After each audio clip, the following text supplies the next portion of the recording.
বিশ্বকাপ ফাইনাল শেষে হাতাহাতির ঘটনায় পারেদেস ১০ ম্যাচ নিষিদ্ধ। বড় জরিমানায় পড়েছে আর্জেন্টিনা দল। দর্শক, বিশ্বকাপ ফাইনালের হারের পর স্প্যানিশ ফুটবলারদের গায়ে হাত তোলার অপরাধে আর্জেন্টিনার ৩ খেলোয়াড়কে কঠোর শাস্তি দিয়েছে বিশ্ব ফুটবলের নিয়ন্ত্রক সংস্থা ফিফা। এর মধ্যে সবচেয়ে বড় শাস্তি পেয়েছেন মিডফিল্ডার লিয়ান্দ্রো পারেদেস। তাকে ১০ ম্যাচের জন্য নিষিদ্ধ করা হয়েছে।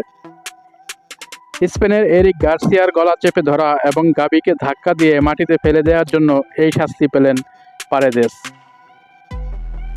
দর্শক, পারেদেস ছাড়াও আর্জেন্টিনার ডিফেন্ডার নাহুয়েল মলিনাকে ৭ ম্যাচ এবং থিয়াগো আলমাদাকে ১ ম্যাচের জন্য নিষিদ্ধ করা হয়েছে।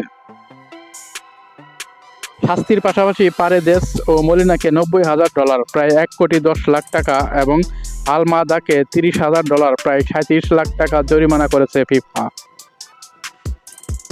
দর্শক, আন্তর্জাতিক ক্যালেন্ডার অনুযায়ী ২০২৭ সালের জুন পর্যন্ত আর্জেন্টিনার মোট ১০টি ম্যাচ রয়েছে।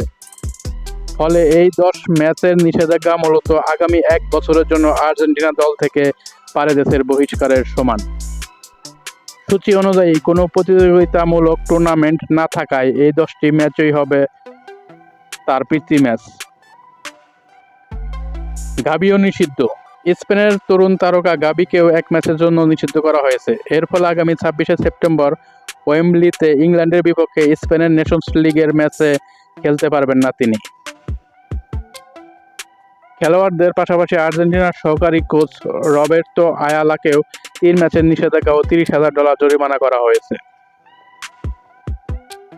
দর্শক, এছাড়া বিশ্বকাপ চলাকালে নানা বিশৃঙ্খলা ও শৃঙ্খলা ভঙ্গের কারণে আর্জেন্টিনা ফুটবল অ্যাসোসিয়েশনকে $৩,২১,০০০ প্রায় $৩,৯২,০০,০০০ টাকা জরিমানা করেছে ফিফা। সেমিফাইনালে ইংল্যান্ডের বিপক্ষে জয়ের পর খেলোয়াড়দের ফকল্যান্ড দ্বীপপুঞ্জ নিয়ে রাজনৈতিক ব্যানার প্রদর্শন এবং গ্যালারিতে সমর্থকদের বৈষম্যমূলক স্লোগানের কারণেই এই শাস্তি দেওয়া হয়। এছাড়া আর্জেন্টিনাকে ঘরের মাঠে পরবর্তী ২টি ম্যাচ খেলতে হবে ধারণ ক্ষমতার অর্ধেক দর্শকের সামনে।